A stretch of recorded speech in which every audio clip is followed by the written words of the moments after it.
Let's give it up for Mr. Braden Bennett. A roaring Zoom welcome to the stage. Braden, show us how it's done. Over to you. Young man, there's no need to feel down. I said, young man, pick yourself off the ground. I said, young man, cause you're new in the town. There's no need to be unhappy. It's fun to stay at the YMCA. It's fun to stay at the YMCA. Oh, ha. Fellow Toastmasters, I was doing it Italian singing before my speech to help me calm down. I didn't realize I was off mute there. Anyways, glad to be with you. My speech is, I actually am not here to talk to you about the YMCA. That's just where this story starts. Yeah, in fact, in 1924, at a brand new YMCA in Santa Ana, California, there was this guy, Ralph Smedley, and he decided to take action on something that he had been thinking about for years. See, Ralph worked with the young men at the YMCA, and he realized they needed something more than just having a good time with all the boys. They needed some communication and leadership skills. And of all people, Ralph Smedley should know, because he grew up in the heartland of an American hero. Born just outside of Springfield, Illinois, Smedley in 1878, Smedley lived where Abraham Lincoln, the recently murdered president of the United States, had led for years and years.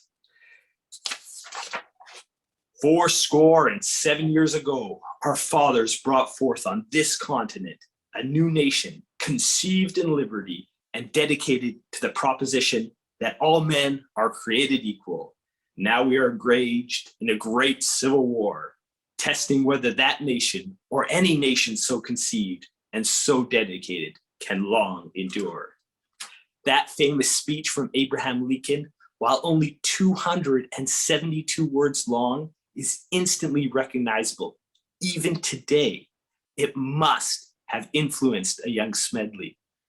The power of communication, of the spoken word, it could change people. It could change nations.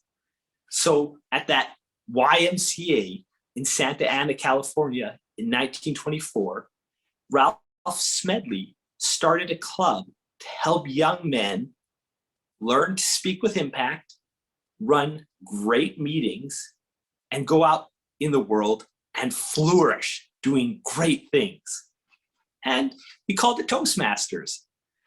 His idea caught on, and soon there was Toastmasters clubs popping up all over the United States. And then in 1932, it flourished to an international organization when its first club outside the United States was founded, just over in Vancouver, British Columbia. And then in 1970, the first woman, Helen Blanchard, joined, but she had to use a fake boy's name, Homer Blanchard, to get on the official records. Thankfully, in 1973, Toastmasters welcomed women to the club officially. And looking around at this group, we're so grateful they did. Now, 98 years after that first Toastmasters meeting, there are over 350,000 members and over 16,000 clubs worldwide. But I'm not really here to talk to you about the Toastmasters organization, because that is just where our stories meet. Here, the best part of the story is being written now by you and by me, by us together. Here at Dynamically Speaking, we are just one of those thousands of international clubs. But we have something special. We have something that makes us unique. We're a bunch of different people from different backgrounds. We have different histories and different motivations, but we have come together as a group. We've been, most of us, invited by a friend, but we've stayed for our own reason. What do we have in common? Why are we here? Well, First, I think we all want to be better people. And second, I think we all appreciate and realize to flourish in this world, communication is important. The actor Joseph Gordon-Levitt, he gave a recent-ish TED Talk about attention, and it was fascinating.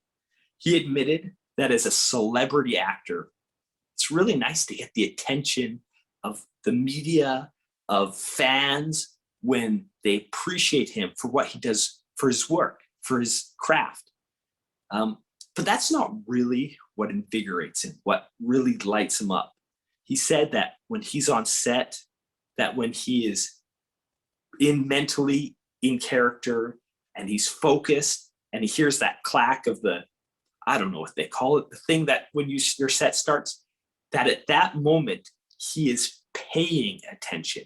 And that part, paying attention, is his magic. I think we have our own secret sauce here at Dynamically Speaking. We also pay attention. We're intentional about member progress, about mentoring.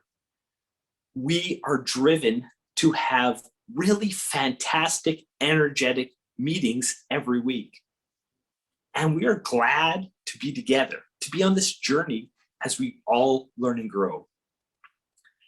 Aside from the Gettysburg Address, I think my favorite quote from Abraham Lincoln is, "I may move slowly, but I never walk backwards." At Dynamically Speaking, we do not go backwards. We move forward. It's a new Toastmaster year. So let's do something new. Let's be creative. Let's never stop progressing. But let's also keep paying attention to what we do good. Intentional member progress. Focused on having great meetings and enjoying our time together and having fun. And when we meet others who are like us, like our guest Sandra here today, let's invite them to come. Let's have them come and flourish with us, because nobody comes to Dynamically Speaking and doesn't leave better than when they arrive. I mean, what can I say? You must come attend a Dynamically Speaking meeting to come and feel the magic. Mrs. Toastmaster, back to you.